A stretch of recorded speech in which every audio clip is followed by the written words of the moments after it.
TWM podcast.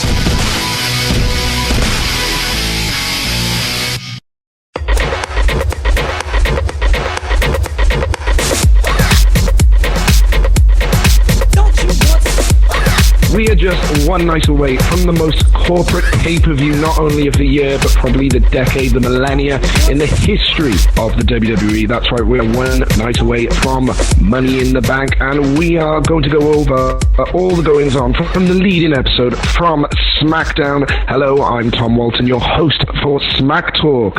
Now, Smack Talk is part of the TWM Podcast Network, and we're brought to you by We Love Sport, your nearest sports bars, showing you the latest WWE pay-per-views. Obviously not at the moment, we are still social distancing, but they are putting up a load of brilliant content over on there. And We Love Sport, when it is available, has over 400 of the best sports bars and pubs in the UK at your fingertips, and allows you to book front row seats so you don't miss a thing. So download the We Love on the App Store or Google Play Store, follow we social media platforms at We Love Sport UK, and check out welovesport.co.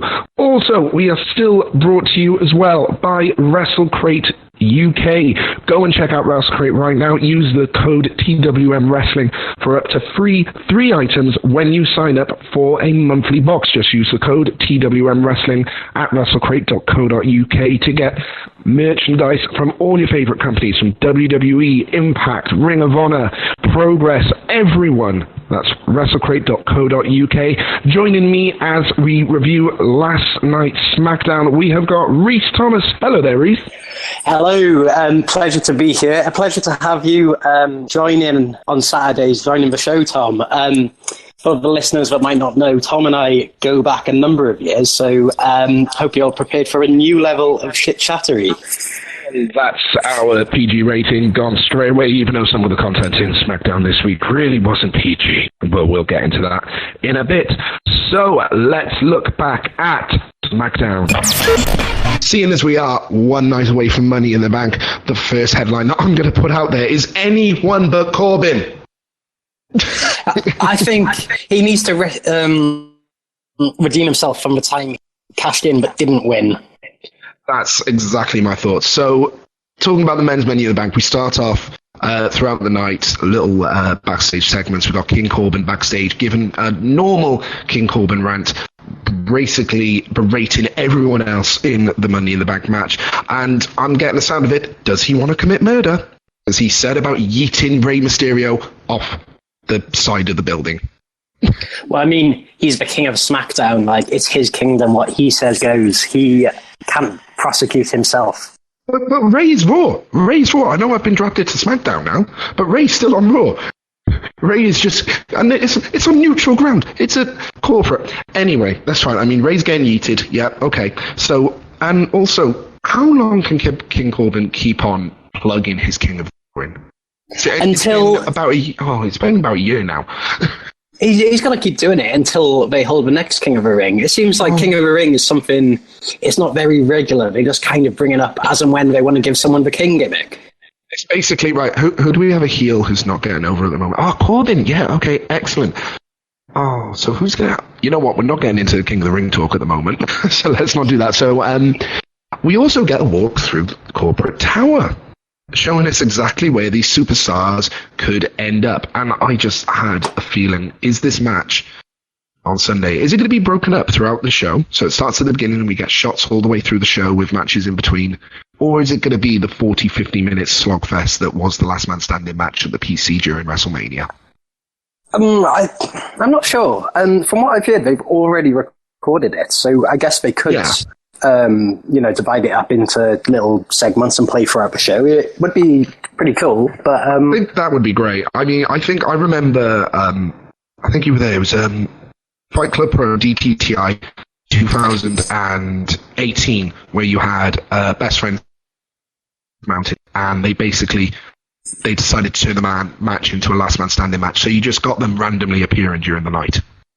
Yeah, it was that? Yeah. Great, nice little touch as well.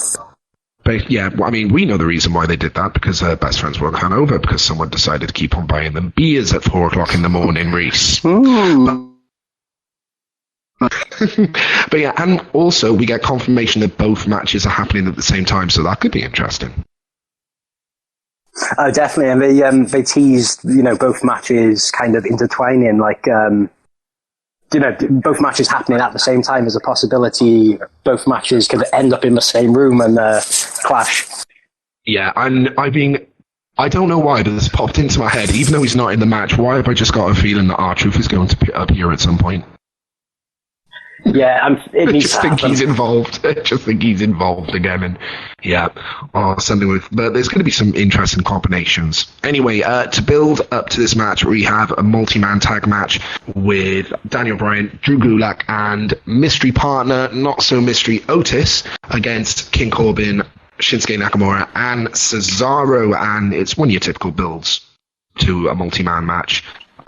Basically, Otis gets drafted in after King Corbin calls him fat, and the fact that blood can't pump around his arteries, which is great comedy, excellent. And yeah, I mean, great mix of styles in this match. You had the technical ability of Daniel Bryan and Gulak and Cesaro. You had strong style with Nakamura, and you had that absolute unstoppable beast powerhouse in Otis and Corbin. Yeah, something I've really enjoyed in these empty arena matches is the more technical kind of wrestlers, like your Bryans, your Gulaks, your Cesaros. They seem to be pushed, being booked further up the cards, because I think when they wrestle those type of matches, it kind of sports entertaining kind of style, which relies a lot more on the. Yeah, it definitely. I mean, they've definitely benefited from no crowd. They're able to work a slightly different style. You get these a little bit more technical matches that don't rely on that crowd support, and it's great as well to see someone like Gulak, for example, being pushed up the card and get the spotlight. Even going back, way when they first started the brand split, like SmackDown was always the workers brand, like that would be the more wrestling brand, whereas Raw would be kind of more storyline based. Yeah, and especially with it being on Fox, I remember the rumours that Fox wanted SmackDown to be a much more sports-based show. And I think with the empty arena, they're finally getting that. They're allowed to do it because of the fact that, okay, we don't have to get a pop from a crowd. Let's just go out there and wrestle. I mean, you see a little bit on that on Raw, but Raw is still pretty much the entertainment show. This SmackDown is slowly turning into the wrestling show, and that you've seen that with the amount of matches that we had today. I mean, the only in-ring talking segment we had, and we're going to talk about that in a bit, is Daniel Bryan is Bray Wyatt and Braun Strowman. Yeah. Yeah. So, got in, and it ends King Corbin hitting the deep six for the free count on Gulak. So that's keeping everyone safe who was in the match, because Gulak obviously isn't involved. So he's able to take the 3 count, and we get a melee on the outside of the ring, and everyone just disappears throughout the performance center, apart from Corbin, who hangs back and shows how easy it'll be to get the briefcase if everyone else is somewhere else in the building, except Daniel Bryan appears from out of nowhere delivering yes kicks, but he's driven into the ladder, and Corbin climbs the ladder again, but this time Otis comes in. Otis uses the ladder, drives it into Corbin when it's on his head, and this annoyed me. Okay, we get it. Otis is a larger man in this match. The steps of the ladder don't need to break to put over that fact. We've had bigger wrestlers, heavier wrestlers in a Money in the Bank match. We've had bigger wrestlers climb a ladder. The steps don't need to break. Yeah, but I guess, Otis is more of a comedic kind of character. So I guess something like this kind of, plays into what his character kind of is. It's comedy it's comedy that doesn't have to happen for me. It's just, honestly, I hate that. I know what you mean. I loved all of this segment apart from that bit. It's very, in your face. It's not very subtle at all, isn't it? They couldn't have telegraphed the punchline to that anymore. There was no thinking involved in that. It's like, look, here's a joke. Yeah, I mean, all this is going to lead to Otis pulling out some reinforced ladder on Sunday, for sure. No, I just hated the logic behind that. But yeah, we get all 3 competitors continue until Daniel Bryan and Otis are on the outside, and King Corbin climbs and has that symbolic moment of retrieving the briefcase. So that means nail in the coffin to King Corbin's chances of winning tomorrow night. What do you think? Yeah, you certainly have to think so. That seems to be a standard recipe for these WWE storylines, that whoever's standing tall in the go-home show normally doesn't win, so you have to bet against Corbin at this point.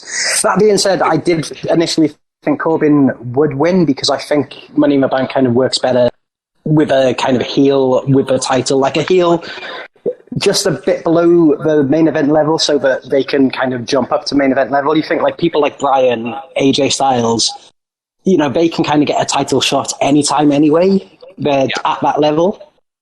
I think Corbin, obviously, the WWE sees him as a main eventer. They do, except they don't know how to fully pull the trigger on him. And with everyone else in that match, you said you've got AJ, you've got Ray, you've got Daniel Bryan. These guys don't need this, don't need the Money in the Bank. You've got Otis. No, I'm sorry, no, can't give Otis Money in the Bank. I love the guy, but no. So that leaves two people, and it's Corbin and Aleister Black. Yeah, I think Aleister Black would be really cool with the title. That's a way gothic case he comes out with. Yeah, he's got that air of mystery about him that he could be in the main event the main event scene, but obviously he hasn't been around as long. He kind of would probably have to be in a few more storylines, win a few more matches before getting to that level. This could be a way to shoot him up pretty quickly. Yeah, it could end up being a match near the end of the calendar year. Probably around Survivor Series time, maybe. And I can't see him sneaking in the win either. I reckon he will actually announce his title defense. Okay, so now we're moving on to the best of enemies. So we get a cold opening backstage with Otis and Mandy and Sonya and Ziggler. So we're getting Mandy v Sonya to begin with, and they're really building this up as a grudge match, even though they've only hated each other for the last month and a half. I think Sonya said something along the lines of, "I've been waiting for this for 5 years." Yeah, but you've been friends for 4 years and 10 months of that. Yeah, so, I guess they're just building up to that, just saying it's kind of been bubbling underneath for some time. Yeah, definitely. And for me, this is one of the main storylines on your show. Surely you want to have this match on a pay-per-view as well. Oh, definitely. I'd probably take this over the Bayley Tamina match. I'd probably take this over the SmackDown tag team match as well. This is the the storyline that everyone's invested in at the moment. Yeah, this is the one where everyone loves this. I mean, we all said this was the best storyline building into WrestleMania. It's been the storyline after WrestleMania that has been still boiling over as well. And Sonya has been, for me, the MVPs on both shows. It's been Asuka on Raw, but Sonya over the last month has been absolutely brilliant on SmackDown. Her promos have been great, and her entrance as well. And I'm really annoyed they cut to a replay, because straight away, just the presence she had coming out was brilliant. Yeah, she is really good. And you do kind of see what she's saying now about being in Mandy's shadow. I guess she does get overshadowed. Well, she was getting overshadowed a little, where on her own, she is pretty impressive. Yeah, excellent. So we start with the running knee from Mandy, and you get the feeling this isn't going to be a technical classic at all. I say feeling, it's not going to be. And we get the aggression from both, and it shows how long they've been waiting to have this match together. Not they know they've wanted a feud together for ages to show what they can do.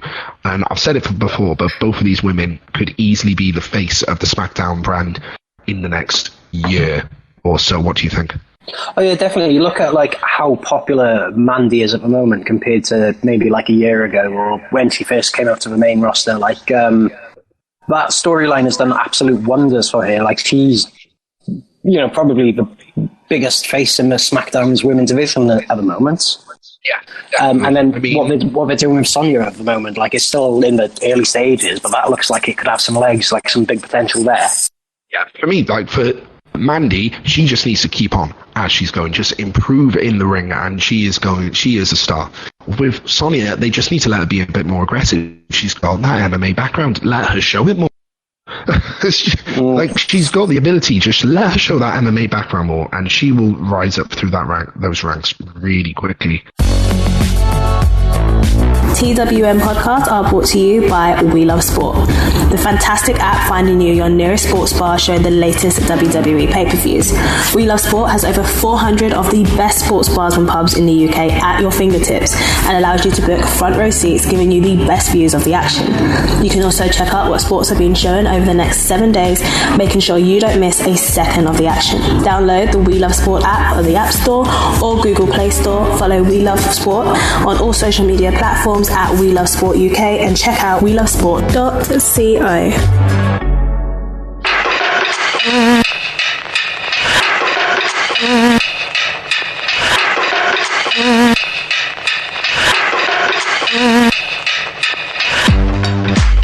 TWM podcasts have joined forces with WrestleCrate, the original and best monthly theme, monthly wrestling subscription service to bring you a fantastic deal. If you use the code TWM Wrestling when you sign up to a monthly subscription at WrestleCrate.co.uk, you will receive a free item in your first month's box. Then, if you stay for another month, you'll get a second free item. And then, if you stay for a third month, you guessed it, we'll give you a third free item. It's as easy as 1, 2, 3. WrestleCrate brings you the best swag from the biggest companies and names in the wrestling world. We're talking t-shirts, photos, pins, DVDs, vinyl figures, and loads more from WWE, Progress, Shakara, NXT, Fight Club Pro, and loads more. That's WrestleCrate.co.uk and use the code TWM Wrestling for up to free items, all thanks to WrestleCrate and TWM. So yeah, and the storytelling in this match is brilliant, and constant verbal abuse coming from Sonya, and I'm pretty sure these women do love the word bitch. Yeah, and again, with it being empty arena, like they're, that's maybe something that wouldn't normally get picked up on, but sort of knowing that there's no crowd and there's no noise, they can be a bit more vocal in the ring, and that's something they're doing.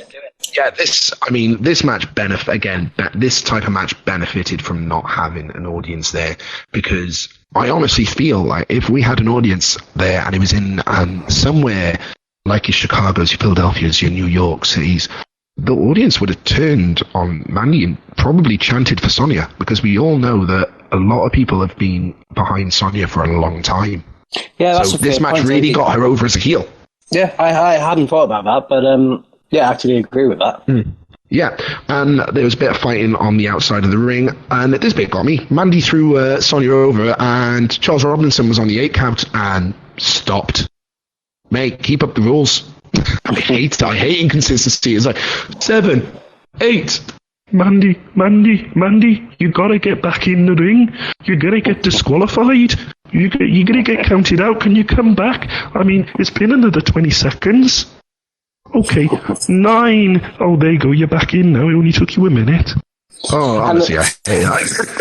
The thing is, because it's pre-recorded as well, so they could easily have just, dubbed it back. It'll cut the extra bit. I don't know. I know. Oh. So the match at the end comes after the comeback from Mandy, beating Sonya on the outside of the ring, throwing her back in, going for the bed of roses, but it gets reversed into a roll-up, handful of tights. Sonya picks up the win. So we're definitely getting a second match in the series. Yeah, it seems that way, but that's almost what I didn't want to happen. I wanted this to be, the build-up to be the big blood feud match. What I'm worried about is this match is now going to happen every single week with 50-50 booking, like we see with like we saw with Corbin and Elias, and before that, like Corbin and Roman Reigns for about 6 months. And Corbin and Shorty G and Corbin and anyone he ever wrestles. The only thing for me, I don't mind once, twice, okay, with the heel winning and then the face getting the big win at the end. That's what I like. It's simple storytelling. And I really hope that it leads to one more match on a pay-per-view, maybe with a stipulation. Like no disqualification match. Simple as that. That's what I'd take. I certainly don't think this is the end of it. I think, maybe that's why it's not on the pay-per-view as well, because it seems it's still got a long way to go. I think there's still probably, another swerve or two to come in this as well, especially with the hacker in the background as well. You don't know what they're going to leak and how that could kind of impact this story going forward.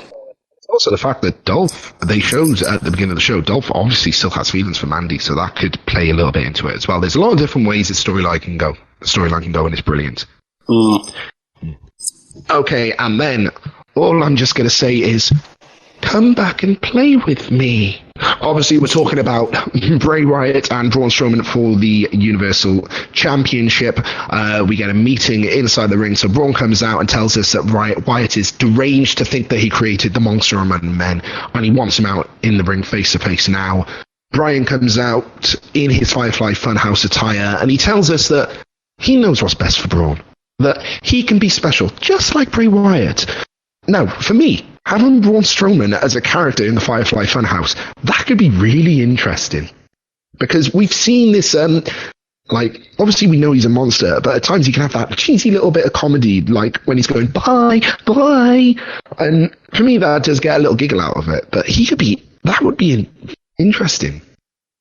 Yeah, I mean, that's certainly a way they could go with it.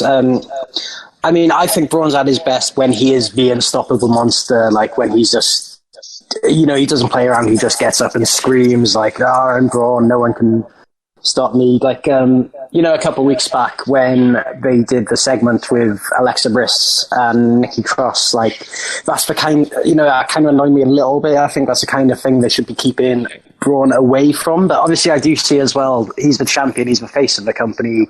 He does have to maybe seem a bit, more relatable to like the average person. So yeah.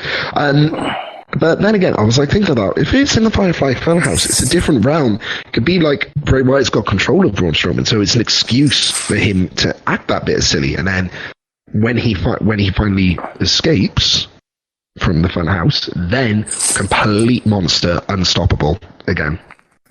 Yeah, and I think, even if that doesn't happen, I think we'll definitely see Bray introduce some kind of Braun, puppet into the Firehouse. I don't think this is going to be the end of this feud at all. I think they're kind of doing the Strowman versus Wyatt match, leading up to a Strowman versus Fiend match further down the line. Yeah, it will be interesting to see which character comes out. I think the way that this segment ended, the Fiend is definitely going to be the one in the match. So we get Braun intent on letting Bray know that he doesn't know who he is anymore, and then Bray hands him the old black sheep mask, cut in to the cast of the Firefly Funhouse, urging him to do the same, urging him to come back home. And for me, the way they cut this, was this in Braun's head, or was it around the arena? Was it on the? Because I don't think it was on the screen. I'm sure it's something that only the audience saw, and maybe this is something Braun's just hearing by himself. It's a great way of cutting it. It's interesting, isn't it? Because you had the extra sound effects going in, and it felt like a horror movie when he was building up to whether he was going to accept it or not. Yeah, this is what makes me think: is this match going to be? And it's leading me to think: is this match? It's going to be very weird. I don't think it's going to be a typical Fiend v someone match, but I don't think it's going to be Firefly Funhouse kind of match. It's going to be somewhere in the middle, and you're going to get those eerie, like supernatural kind of things happening. Yeah, like I wouldn't be surprised if it's some kind of double disqualification or no contest, because you've got of course the Raw title match, you've got the SmackDown's women's title match and the 2 Money in the Bank matches. So this match could go on halfway through the card, ending championship matches on this show. A double count out, not double count out, a no contest, and that can be fine. Yeah, it will be interesting. So, but then obviously we end the segment. Braun lets Bray know that he is home now. He is the Universal Champion, and he is home on SmackDown without Wyatt. And he bids Bray a good bye. Bye now. See you on Sunday. Yay, goodbye. No, just be a monster. You're not in the Firefly Funhouse yet. You don't have to be cheesy. Okay, so other news from the show. We have an 8-man tag match with the 4 tag teams in the championship match on Sunday. The heels of the Forgotten Sons and Morrison and The Miz pick up the win. I like how they're putting it. I can't believe I'm going to say this. I like how they're making Forgotten Sons look strong and a force not compared to any other tag teams on SmackDown. I think every tag team on SmackDown now has their own feel about the way they wrestle. You've got the New Day with their fun type of wrestling. You've got obviously the Lucha House Party with the high flying. You've got Miz and Morrison, your typical heel tag team, and you've got your Forgotten Sons, who are your brutish tag team as well. Yeah, and you have to think with the Usos probably being out for some time now, there's a big opportunity there. So the Forgotten Sons, there's a big opportunity for them to step up. Definitely, it's over them or Lucha House Party. There's some moves in here, and I got to say, Morrison, he landed a Samoan drop and then somehow flipped onto his feet. How did he do that? What? He's ridiculous. That was crazy. And even Cole was like, I don't know what to call that. Well, obviously it was a Samoan drop, mate. Come on. But we get the return of Jeff Hardy as well. We get an in-ring interview with Renee Young. Your typical, what do you have left to prove? You've done everything in your career, blah, blah, blah. And I love how they intersected this with showing Sheamus backstage, but Jeff didn't know he was doing that. But then somehow Jeff was like, I know Sheamus is going to say this, so he might as well come out. And we get basically a verbal back and forth, and then the greatest hits of Jeff Hardy in the ring with obviously all your favourite moves. Yeah, and of course Sheamus watching the TV at the classic sideways angle. WWE always best enjoyed at that angle. Yeah, that's fine. And you wake up the next morning as if you've slept funny as well, and you can't turn to the left. We get build up for the women's title match and Money in the Bank match. You get Lacey Evans and Tamina v. Banks and Bayley. Tamina gets the win here in a decent tag match, I'll say. She pins Bayley, so she's got that visual pin over the champion. Do you honestly think Tamina will win the title on Sunday? I hope not. I don't really know kind of why they're pushing her up to the title. I mean, there's a lot of talent in the women's division. I think there's a lot of people that should be ahead of Tamina. I'm just a bit baffled by it. But then, I guess there's nothing wrong if they're just giving her a push so she can have a title match on the pay-per-view and then go back to doing whatever she was doing. But I'd be a bit worried if she wins, because I think Bayley... Yeah, I know she's been champion for some time, but I feel she's still finding her feet in that character. I think this heel Bayley character will be her long time character now, going forward. Yeah, I can't see Bayley going back to being a face for a long time. She will come back as the hugger at some point, but I'm talking, way down the line, and like that will come back to a huge pop and crowd will go mad. But, that's back years down the line. I'm thinking this Bayley heel character is going to be the new Bayley going forwards. I think she's still very much finding her feet with it, and she's done a good job as champion. I personally wouldn't take the title off her if I was booked. Yeah, and plus I think when you finally get that Sasha Banks v Bayley match, you need that to be for a title. I don't want it to not be for a title. Yeah, I mean, that's been brewing for some time. I mean, probably going back towards Survivor Series last year, it looked like they were hinting towards that happening at Mania, and then when that never happens, it's still kind of plodding along, but there's still some tension between the two. We also got some build-up to the women's Money in the Bank, and when I say some build-up, I mean absolute minimum, because no one on SmackDown is winning that briefcase. You had a short backstage thing with Carmella and Dana Brooke, the woman who everyone thinks is going to be the one to be yeeted off the roof as well. And obviously Lacey Evans was in that tag team match as well. I mean, they really don't. For me, they don't care about the women in this Money in the Bank, the SmackDown women in the Money in the Bank match. No, I think if you just compare it to the kind of build-up to this match they've been doing on Raw, yeah, I think you're probably right. I think someone from Raw is winning it.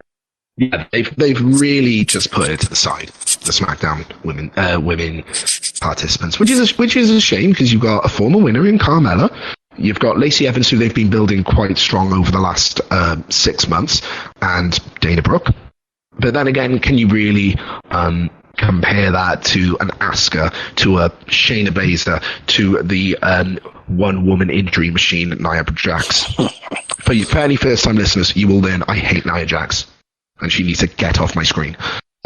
This is why I enjoy being on SmackDown. I don't need to see her. I do get to mean her, though. Apples and pears. Okay, so that is SmackDown for this week. Make sure you follow us on all forms of social media. Follow us on Twitter at TWMWrestle, Facebook.com/TWMWrestle, Instagram at TWMWrestle. Our own Rhys Thomas posts many, many funny memes that I do giggle at quite often. Also, subscribe to the podcast on all your usual podcast streaming sites. You got iTunes, Stitcher, Spotify, TuneIn, Acast, Podbean, and also subscribe to our YouTube. We are going to be doing so much more with our YouTube account coming in the next couple of weeks, as we are all at home doing nothing because of the lockdown. Go also onto twm.news right now. We have got an amazing exclusive interview with former WWE Cruiserweight champion Lio Rush. He discusses the release of his new debut album. He also discusses his WWE release and what he has coming up in the future. Thank you very much to my old former running buddy Joe Kingsley for that. We also have retro reviews of Money in the Bank 2013 written by yours truly, and the continuing series of our look back at all the TNA lockdown pay-per-views courtesy of Shirley. We also have your typical news, reviews and articles coming up every single day of the week. Rhys, what is your social media? So my Twitter's at Rhys on Wrestling. Excellent. And you can find me as well on Twitter at TD Walton. We are at TWM Wrestle. This has been Smack Talk. Thanks for listening.